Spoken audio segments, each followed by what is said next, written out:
As mesas têm fotos acima e abaixo dos tampos e umas à frente das outras, como que a atravessar o espaço e a dar camadas ao tempo.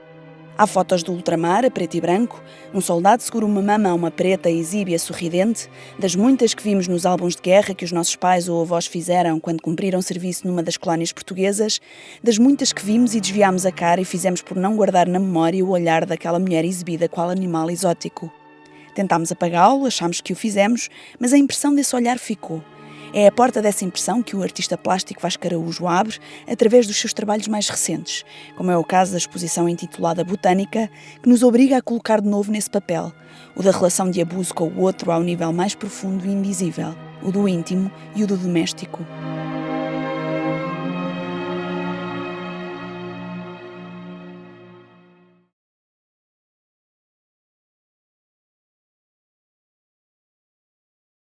A exposição chama-se É nos Sonhos que Tudo Começa, que é uma série de trabalhos novos, que são umas telas, são os tecidos que eu comprei em São Paulo, e que são os tecidos que nós não temos cá, no sentido em que temos, mas com outros motivos, ou seja, são aqueles géneros de tecidos que no final dos anos 80, assim, houve uma série de casas que tinham, que era com rosas e com flores, enfim, tecidos com flores, basicamente, que ainda há hoje em dia, mas hoje em dia praticamente as pessoas não usam isso em casa.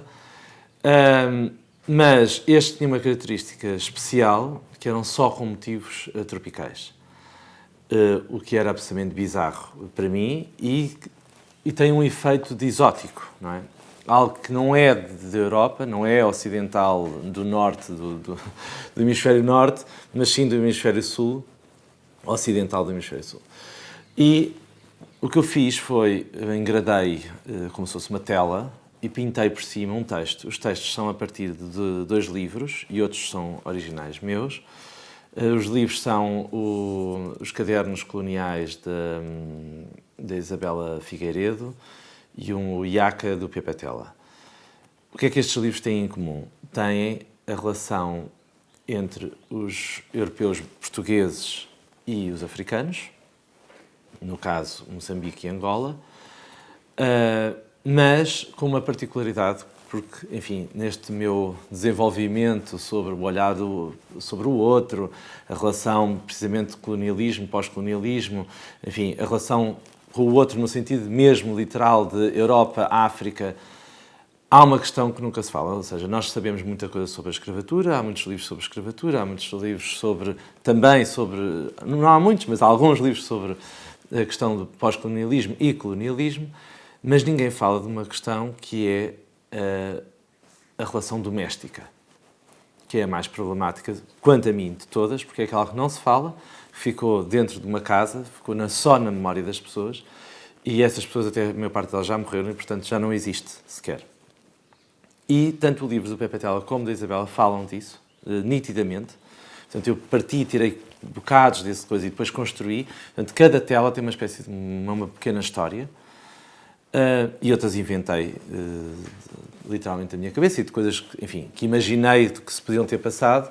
E não é só o abuso... E pronto, e grande parte deles tem a ver com abusos sexuais ou exercícios de poder absolutamente desmesurados. E a questão aqui é contado na primeira pessoa, tanto do ponto de vista de um branco, por exemplo, de um português, que fala porque é que fazia aquilo, ou então do ponto de vista de um negro. Mas a grande parte é, do ponto de vista dos brancos, como é que viam, porque é que faziam aquilo, e porque é que era assim, não é? Que tipo de desejo é que, de facto, quer dizer, desejo e repulsa, não é? No fundo, a peça é sobre isso.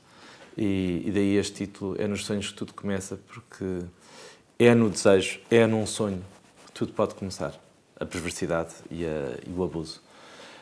Juntamente com isso, a exposição tem umas peças antigas que eu fiz para a Pinacoteca de São Paulo, em que o ano passado, em 2013, fiz uma exposição de propósito para a Pinacoteca, que eram umas esculturas que se chamam Debré, que já eram uma exposição, é a mesma série de uma exposição que fiz aqui em Lisboa. O Debré era um pintor francês que foi para a corte portuguesa quando o Dom João VI foi para o Brasil e ele foi, supostamente, para pintar a corte no Rio de Janeiro. Quando chegou lá, pintou tudo menos a corte, quer dizer, pintava pinturas da corte no Rio de Janeiro, mas, sobretudo, o que ele deixou foi um testemunho absolutamente genial e fantástico, e é o primeiro no mundo, sobre precisamente a relação dos brancos com os negros e a relação com a escravatura. Tem uma série de aguarelas que depois ele fez, quando voltou para Paris, fez um caderno, e é extraordinário. Extraordinário do horror, não é? Como é óbvio. Portanto, são umas mesas em que tem as figuras que partem dessas gravuras e depois tem um ovo, sempre, onde estas figuras ou estão dentro do ovo, ou estão ao lado, ou saem do ovo. E o ovo aqui tem dois significados, que é o facto, primeiro, a relação com os ovos do Fabergé, não é? O símbolo máximo do imperialismo europeu, e, por outro lado, é também o ovo que nós todos sabemos, é o símbolo do nascimento, da maternidade, enfim, por ali fora.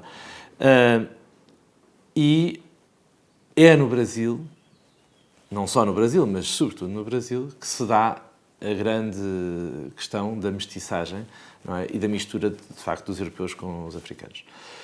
E pronto, e nessas mesas depois tem uma espécie de uma legenda, que é umas frases que são do Padre António Vieira, que ora vão contra a cena que está ali, ora vão a favor da cena que está ali. Enfim.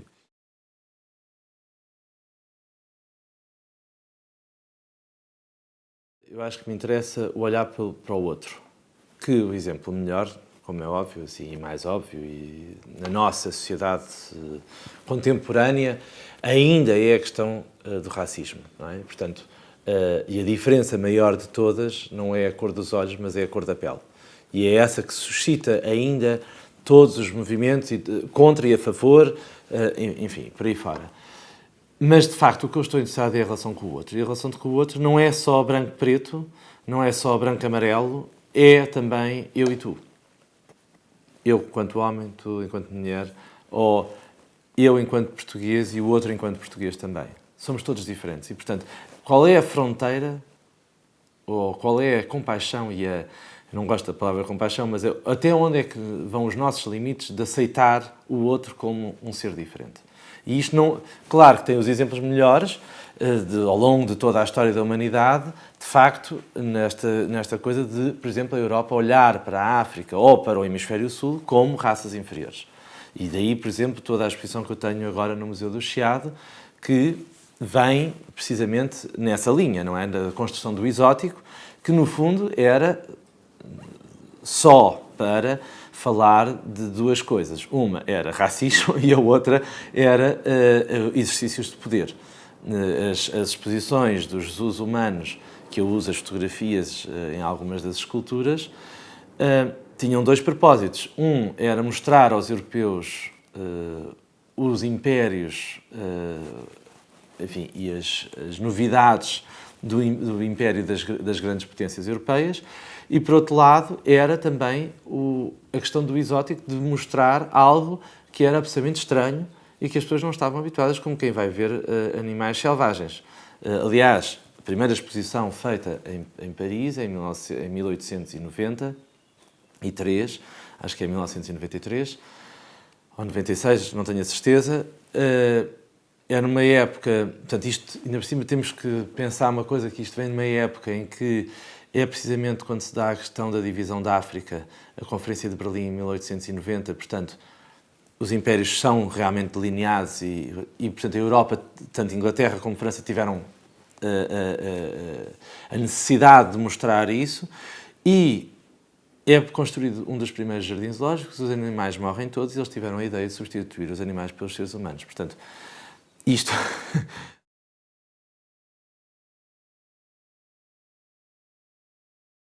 É ótimo pegares nisso, porque o Brasil, para mim, eu vou fazer ainda este ano, espero eu, não sei, não está totalmente assegurado, eu vou fazer uma intervenção no Museu da Escravatura em Luanda. E pronto, é um tema complicado, em Luanda, se já é complicado aqui e lá, é muito pior, é de uma grande responsabilidade, sendo eu europeu, português, fazer uma intervenção destas sem ferir qualquer tipo de, enfim, ou cair em erros, não é? Mesmo que ofendam as pessoas, porque posso cair. É muito fácil de fazer isso. E aproveitei esta minha ida ao Brasil também para perceber qual era a relação, e confesso que venho do Brasil em choque. Sobretudo porque me apercebi de uma coisa que tinha estado tantas vezes no Brasil e nunca me tinha apercebido, e eu acho que o Rio de Janeiro é melhor para se entender isso, que o Brasil vive num apartheid silencioso. Totalmente num apartheid silencioso. E deparei-me disso com duas situações. Fui ver o Museu dos Negros, que eu saí de lá mal disposto, de tão pobre e de tão decrépito que aquele espaço é, porque é um espaço, é uma sala mínima, quase um corredor, com meia dúzia de objetos, enfim, que tinham a ver, eram as coisas metálicas que serviam para amarrar os escravos, mais uns objetos, enfim, umas coisas muito interessantes, sem qualquer tipo de texto explicativo, como as gravuras do Debré, por exemplo, cópias das gravuras do Debré para ilustrar o que é que eram aqueles utensílios, mas absolutamente decrépito. O que demonstra que o Brasil ainda não tem negros ou mestiços, enfim, tanto faz, suficientemente com poder para que isso seja relevante. E, pior do que isso, foi um outro sítio que eu fui, que se chama Cemitério dos Pretos Novos, que era o local que, portanto, os escravos eram trazidos para o Rio de Janeiro. Há que entender que o Rio de Janeiro era o maior porto de chegada de escravos da América Latina, enfim, e do mundo, diga-se de passagem, porque depois dali às vezes eram distribuídos para outros sítios, mas ali era onde chegavam a grande parte, sobretudo num determinado período, porque foi quando começaram as explorações das minas, portanto era por ali que eles entravam. Então, quando chegavam de quarentena, muitos morriam. E o que eles faziam era queimavam os corpos e os ossos, trituravam os ossos e misturavam com a terra. E depois as pessoas, como, enfim, tudo aquilo, imaginamos o cheiro e, enfim, tudo o que se passa ali, mas as pessoas também iam lá deitar o lixo doméstico. E aqui há 2 anos houve um casal que comprou uma casa numa determinada área, que é perto do centro do Rio de Janeiro. Quando começaram a fazer as obras, descobriram ossos por baixo, no chão. Primeiro pensaram que era, enfim, alguém que tinha morto alguém e que tinha enterrado os ossos, depois perceberam que não, porque sabiam que a área tinha aquela questão. Enfim, resumindo e concluindo, vieram um grupo de pessoas para fazer a escavação, tiraram os ossos todos, levaram as coisas todas. Aquelas pessoas que compraram a casa resolveram fazer daquilo um centro, onde abriram uns buracos, onde se vê umas coisas muito débeis. O governo não dá qualquer tipo de dinheiro para aquilo. Portanto, é as próprias pessoas, os donos da casa, que mantêm aquele espaço. E pior que isso, aquela zona agora, que era pobríssima, aliás, aquilo chamava-se a Pequena África, porque após a libertação dos escravos, quer dizer, como é que se diz? Sim, a libertação dos escravos foi onde eles se concentraram mais e agora com a especulação imobiliária, sobretudo por causa dos Jogos Olímpicos, porque é uma zona que eles estão a pensar deitar tudo abaixo e construir toda uma cidade nova, não querem saber desta coisa. Ali, naquela zona toda, é onde há mais, onde se pode fazer mais escavações, onde se pode fazer tudo. E, inclusivamente, um juiz negro que tomou a iniciativa de defender a causa já foi afastado pelo próprio governo para silenciar tudo isto. Portanto, estamos a falar, de facto, de um apartheid silencioso e que é absolutamente dramático. Portanto, quando nós dizemos a escravatura acabou, primeiro, a escravatura não acabou. Continuam a haver mais de 20 milhões de pessoas escravas no mundo, em moldes muito diferentes, não são deportados de um lado para o outro, ou são, mas, enfim, de forma diferente do que foi no passado. Mas isto não passou. Foram feitos conceitos maravilhosos após a Segunda Guerra Mundial, mas são só conceitos. Leis maravilhosas, não é? Direitos maravilhosos, mas são só ideias, porque nenhum de nós incorporou verdadeiramente tudo isso como no seu dia-a-dia.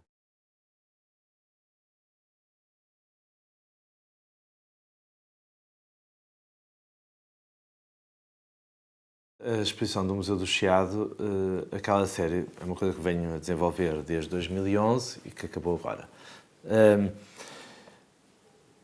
A questão do exótico é uma questão muito complicada e é uma coisa que vem muito de trás, nomeadamente, por exemplo, e daí também na própria exposição do Museu do Chiado, nós incluímos determinadas pinturas que não são minhas, não é? São de outros artistas, a mais antiga é do século XVIII, porque é precisamente no século XVIII que o bizarro, por causa da questão do barroco e tudo isso, que vem ao de cima.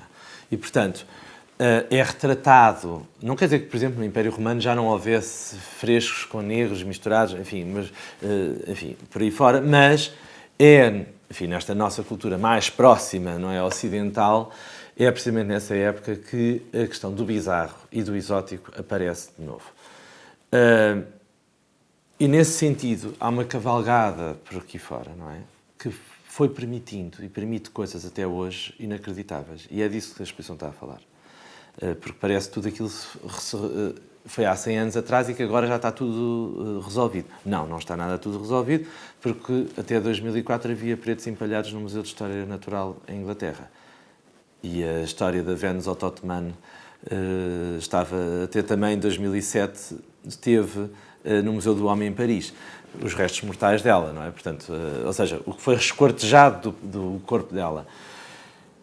Aqui a questão é do exótico e assim, para falar mais ou menos das espécies que ali estão, não é? Eu pego na questão dos jardins botânicos e tropicais, porque eles têm uma estranheza, sobretudo estes nossos jardins tropicais, que é eles não têm espécies europeias nem portuguesas. Têm só espécies vindas dos trópicos, o que é absolutamente bizarro, porque isto não existe em mais parte nenhuma do mundo.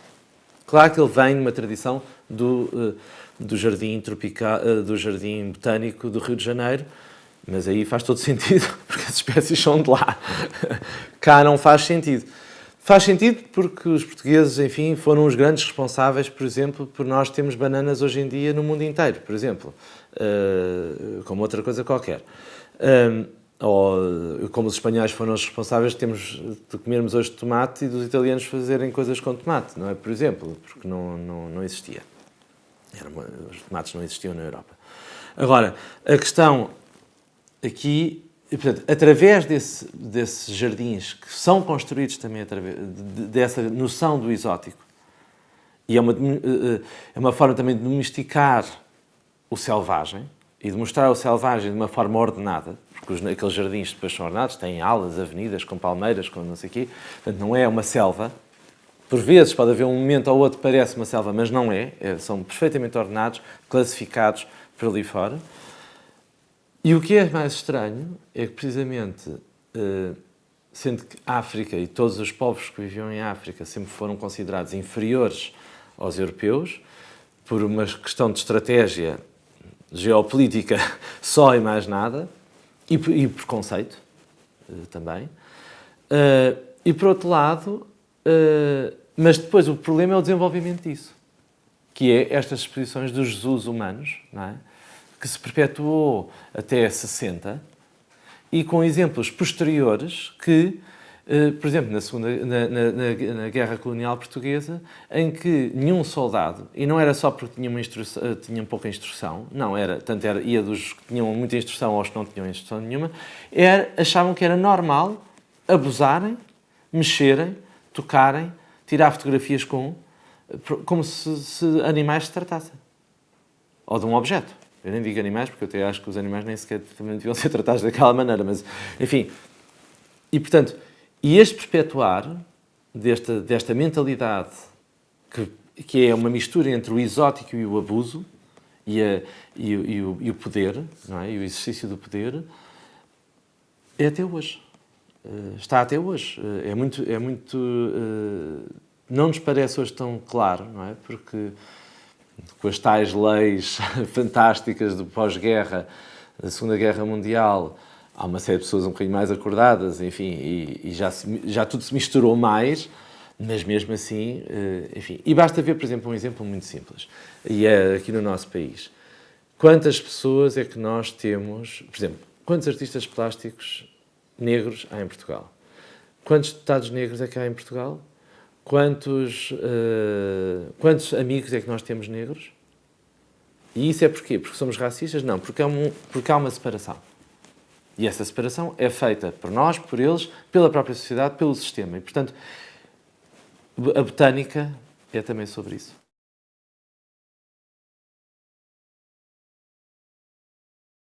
Isso vem de uma tradição das palmeiras, tem a ver também com a questão da palmeira imperial, que o Jardim Botânico no Rio de Janeiro tem alas e alas de palmeiras imperiais, e que era um símbolo, de facto, de poder. E porque o rei, e o imperador depois, Dom Pedro, era o detentor dessas árvores. E, portanto, era ele que dava a alguém o poder, ou quer dizer, para plantar. Ele era o dono das sementes. Mais ninguém tinha. Portanto, logo aqui nós vemos o símbolo que isto é, não é? Claro que nós pensamos, no Rio de Janeiro faz todo sentido, mas isto também se passava em Portugal.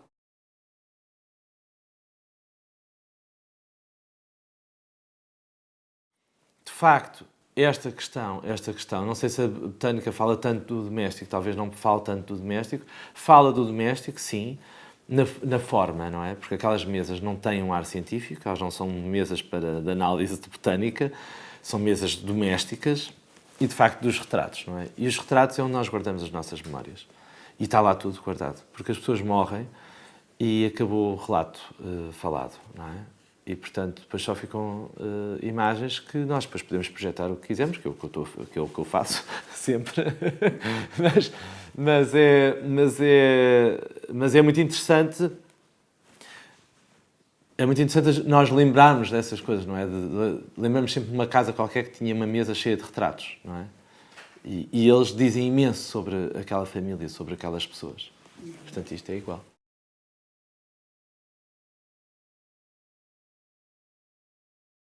Além disso, sim, dessa circularidade, e que elas são herméticas ao mesmo tempo. Elas são herméticas porque elas próprias são encenações. É como se aquilo pudesse ser uma encenação, porque também estas exposições dos humanos foram encenações, e tudo era uma encenação.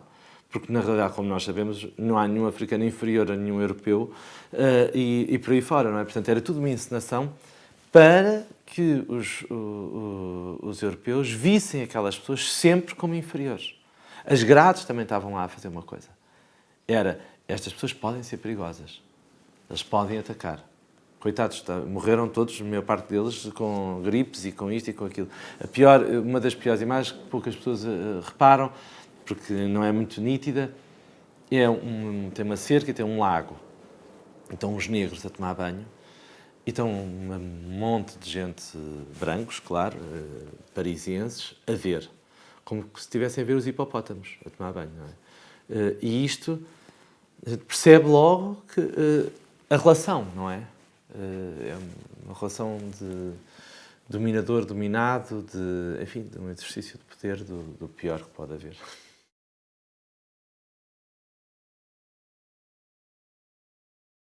Interessou-me esta parte de colocar obras que foi em discussão com a curadora, a Emília Tavares, do Museu do Chiado. Interessou-nos incluir estas pinturas, ou estas peças, de certa forma para contextualizar as minhas próprias peças e para aumentar o discurso político. Porque, inclusivamente, a Emília depois escreve no catálogo é um statement, não é um texto sobre o meu trabalho. É claro que fala sobre o meu trabalho, mas é um statement político fantástico, em que aí se percebe muito bem porque é que elas estão ali. Por exemplo, no caso do Eduardo Malta, que aqueles dois painéis que lá estão foram feitos para a primeira exposição colonial portuguesa do Porto, 1934, e as descrições que ele fez ao pintar, por exemplo, uma guineense, que não queria ser retratada e que se atirava contra as paredes e que depois ficou a sangrar, ele descreve isto como se fosse o espetáculo mais extraordinário da vida, do exótico outra vez. Portanto, Como, por exemplo, uma pintura que é o Ciríaco, que é um menino pequenino que foi trazido do Brasil, tinha uma doença de pele, não é? Tinha falta de melanina e, portanto, parece uma vaca malhada, não é? Enfim, não interessa. O que interessa é que ele foi exibido pelas cortes todas. Há 3 pinturas daquelas, uma em Paris, outra em França, outra cá, outra em Madrid. E é outra vez a questão do exótico. E aquele menino era mostrado na corte de Dona Maria I, ou Dona Maria II, não, primeira. Era exibido. Portanto, era dela. Foi-lhe oferecido. É como quem traz um macaquinho, não, ou o papagaio. É a mesma coisa. Portanto, continuamos nesta questão. Portanto, as pinturas, elas, de certa forma, o que elas estão ali a fazer é a contextualizar as peças e percebermos também que esta história não é agora, não foi só ali, veio de trás e que também as artes plásticas sempre acompanharam isto. E nem sempre de uma forma crítica.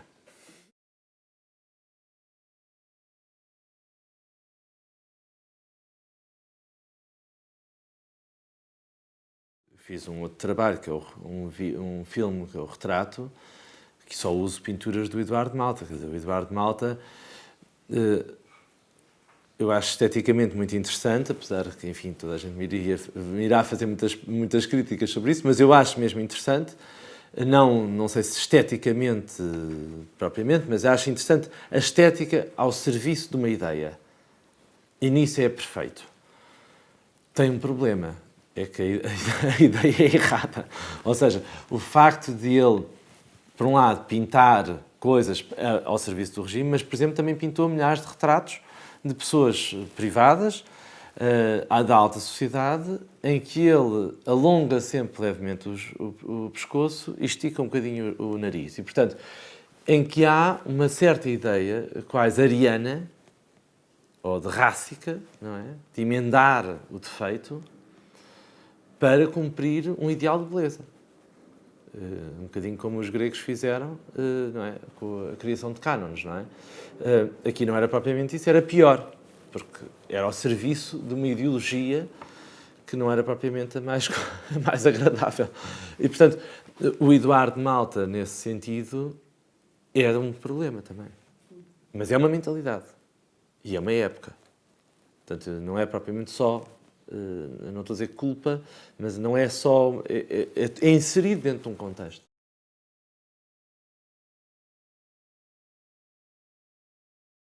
O Retrato é um filme sobre a memória, acho eu. Sobre a memória, sobre o desejo, sobre o desencontro, assim, de uma forma geral, assim, traços gerais. Depois tem coisas mais complicadas, depois tem muitos subdiscursos. Mas acho que é sobre isso, nitidamente, não é? Porque os objetos que nós temos em casa guardam memórias sempre.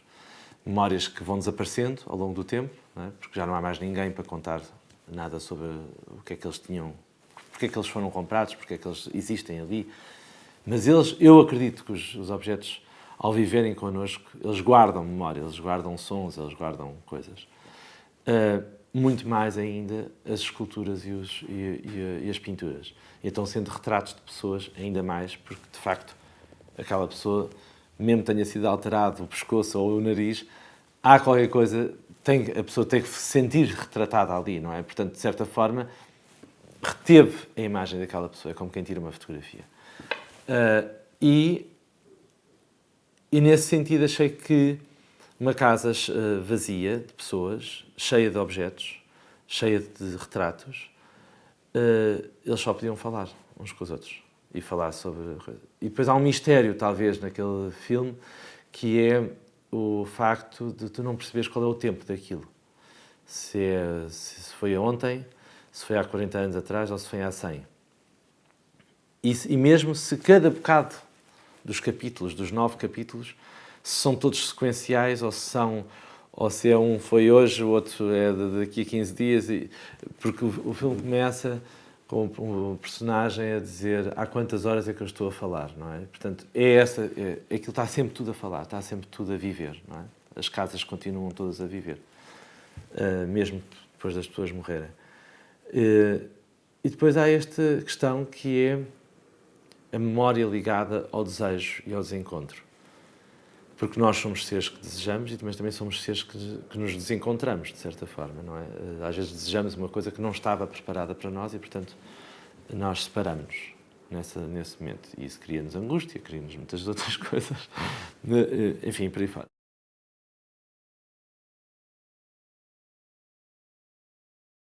Esta história, outra vez, voltamos ao doméstico, é uma história doméstica também, sobretudo.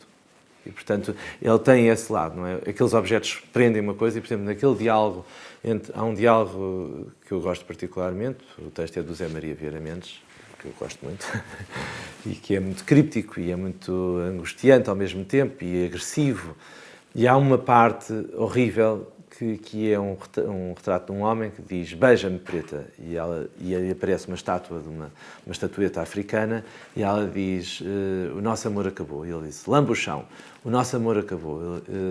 Ele diz depois como é que é? Beija-me preta, lamba o chão, e ela diz o nosso amor acabou e eu já não tenho sentimentos. E de repente nós vemos ali uma coisa que é alguém que é a história resumida da nossa relação dos portugueses com a coisa, mas num lado doméstico.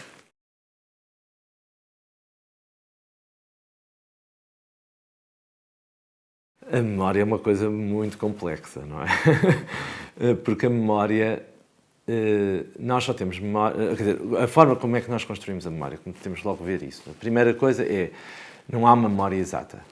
Basta vermos o exemplo, por exemplo, de dois irmãos que viveram exatamente a mesma coisa, e que, passado anos, ambos vão contar histórias diferentes do mesmo acontecimento. E isso é a coisa mais interessante de se analisar. Uma experiência qualquer traumática ou não, ou de feliz até, e contam de formas diferentes. Porquê? Porque misturaram com o seu eu interior, de certa forma, ou com o seu, enfim, com o seu eu interior, exatamente. De formas tão diferentes que vivenciaram a mesma situação de formas totalmente diferentes. Portanto, logo, a memória é uma coisa pouco real ou pouco universal, por assim dizer. Há uma memória histórica que é contada por pessoas que analisam factos e, portanto, essa é científica. A nossa, pessoal, doméstica, tem a ver com o nosso interior, com o nosso caráter, com a nossa ética, com a nossa moral. E, portanto, ela vai-se misturando e vai-se construindo. E depois nós, seres humanos, temos esta grande qualidade fantástica que só nos lembramos, por vezes, ou do mal ou do bem. Geralmente.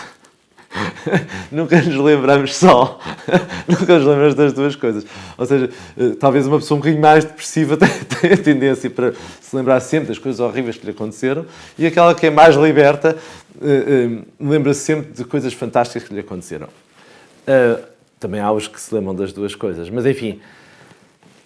Mas nós retemos determinadas coisas e há outras que apagamos totalmente. E isso, de facto, é fascinante. Para mim, é absolutamente fascinante. E acho que tem muito a ver com a questão de novo, do desejo, dos desencontros, sobretudo destas duas coisas. Porque o desejo é o que nos faz... Porque nós só nos vamos lembrar de uma coisa boa se voltarmos a viver uma coisa boa. Ou se quisermos muito voltar a viver uma coisa boa. E, portanto, essa é a única possibilidade, acho eu, da memória continuar.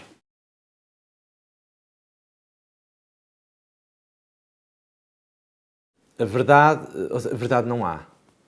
Logo, tudo é uma ficção. Ficção mais ou menos realista, por assim dizer.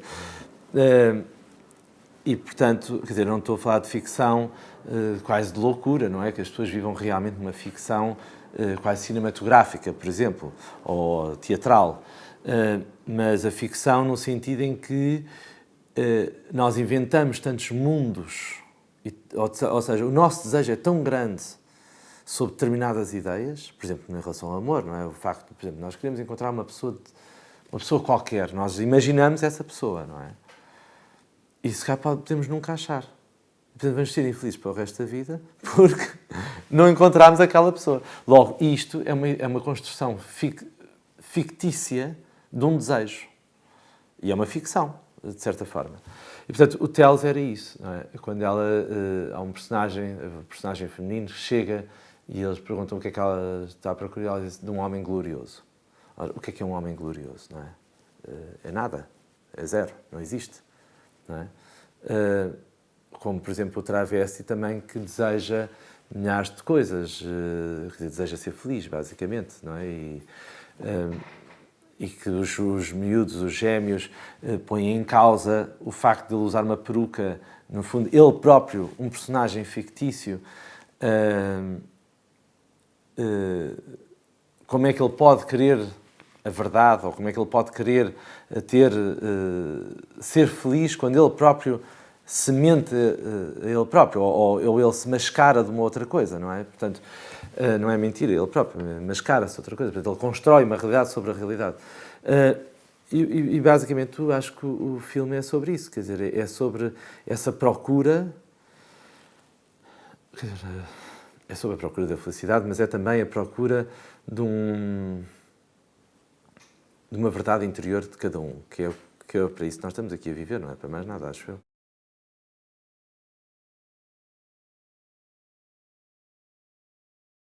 Sem dúvida, é outra forma de dizer.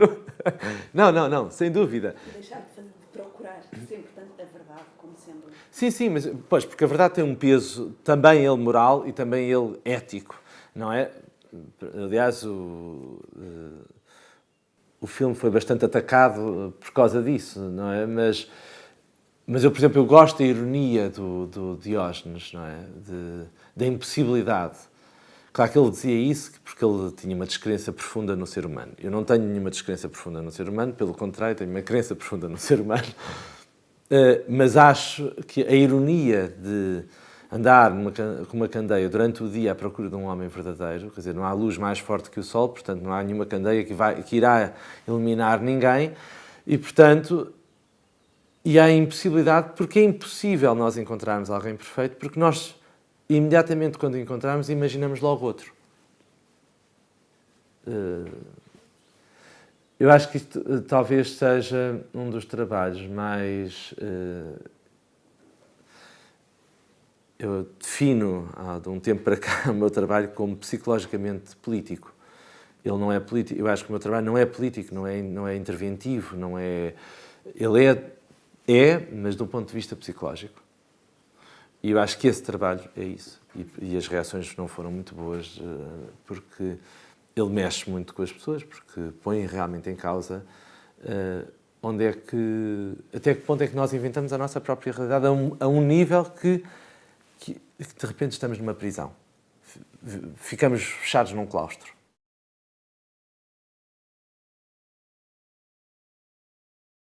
Eu uso o vulcão como metáfora para falar sobre o ser humano, não é? Aquela coisa que nós achamos que o vulcão sai tudo cá para fora, destrói tudo, mas no fundo destrói para depois criar, não é? E nós precisamos disso, não é? Nós precisamos nos pôr em causa, nós precisamos de, se calhar, morrer para renascer, como a Fênix, não é? Quer dizer, é igual, é a mesma relação. Precisamos, se calhar, de ir ao fundo para vir outra vez cá para cima, para acordar, para despertar qualquer coisa, para poder olhar para o outro de outra forma, por exemplo. E para nós próprios. Porque também, por exemplo, tanto no filme do Telos como... E agora todos estes, não é? Todos estes trabalhos sobre o outro, há um livro do Montesquieu que é o Elogio da Sinceridade, que é: nós só podemos ser sinceros com os outros se formos com nós próprios. E, portanto, o vulcão é isso, não é? Nós só vamos poder amar alguém se nos amarmos, só podemos ser sinceros se formos sinceros com nós próprios. Enfim, por aí fora, não é? Portanto, toda essa coisa. E, portanto, se nós, de facto, não estamos bem connosco, não é? Se a coisa não está equilibrada, não avançamos. Ou avançamos de outras formas, que às vezes são muito tortuosas e às vezes são absolutamente dolorosas também.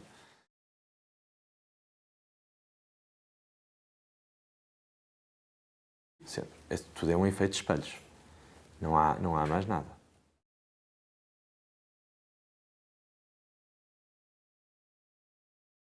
As óperas serviram e servem-me ainda, tal como as tragédias gregas, enfim, esses grandes clássicos, não é, que os universais servem para mostrar o ser humano. Está lá tudo escrito. Já lá está. Nós ainda amamos e morremos da mesma maneira. Como os gregos escreveram, como os compositores escreveram, como os compositores, enfim, não os de música, os outros, quem escreveu os libretos, é igual. Se calhar, se olharmos para um espetáculo de ópera hoje em dia, nós não tomamos aquilo como se calhar ir ver uma exposição de arte contemporânea, ou uma peça de teatro contemporânea, não é? Porque fala-nos, é um discurso mais próximo, portanto, é mais imediato. Mas é igual. Porque muitas das histórias das óperas são chatas e enfadonhas, não tem nada a ver connosco, já ninguém morre por amor. Morrem, mas morremos de outra maneira. Não é? Morre-se deprimido num hospital psiquiátrico, com comprimidos, matam-se de outra maneira, enfim, por aí fora. Mas a essência está lá. E é isso só que me interessa na ópera, não me interessa mais nada. É só o olhar para o ser humano. O meu trabalho é sempre sobre a condição humana, portanto, isso é tudo humano. A literatura é o ser humano.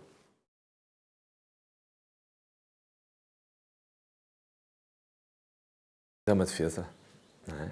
É uma construção como outra qualquer. O mundo não é dos fracos, não é? Vem destas coisas todas, como é igual ao que Hollywood escreveu um dia, não sei se é propriamente Hollywood, enfim, ou se foi o Walt Disney, alguém escreveu que é "E viveram felizes para sempre". Foi o maior erro que se criou na psique humana, que é ninguém é feliz para sempre, ninguém é feliz o tempo inteiro. As pessoas têm momentos de felicidade e depois têm momentos de normalidade. E, portanto, é igual a isso. As pessoas têm momentos de... E, portanto, isso que falas de as pessoas têm que aparentar, serem fortes e que está tudo bem. Quando alguém nos pergunta, estás bom? Estou ótimo, fantástico. Agora, então, este uso dos superlativos todos, um super abraço, eu estou fantástico, magnífico. É um exagero tal que nós desconfiamos. Eu desconfio, confesso. E não é porque tenho a descrença no ser humano, é porque precisamente acho estranho alguém dizer tanta coisa. Porque também não é possível, porque a vida não é assim tão fácil e não deixou de ser, e não passou a ser melhor. E não tem nada a ver com crises, nem com nada disso, tem a ver com não passou a ser melhor. Portanto, vivemos da mesma maneira. E, portanto, talvez uma maior consciência e, portanto, há um disfarçar maior. Porque a vida não é dos fracos. Porque também nos incutiram isso, não é? Como, sei lá, dizerem, os meninos não choram. Não é? Os rapazes não choram, por exemplo. Quer dizer, é um horror. Porque é que os rapazes não choram, não é?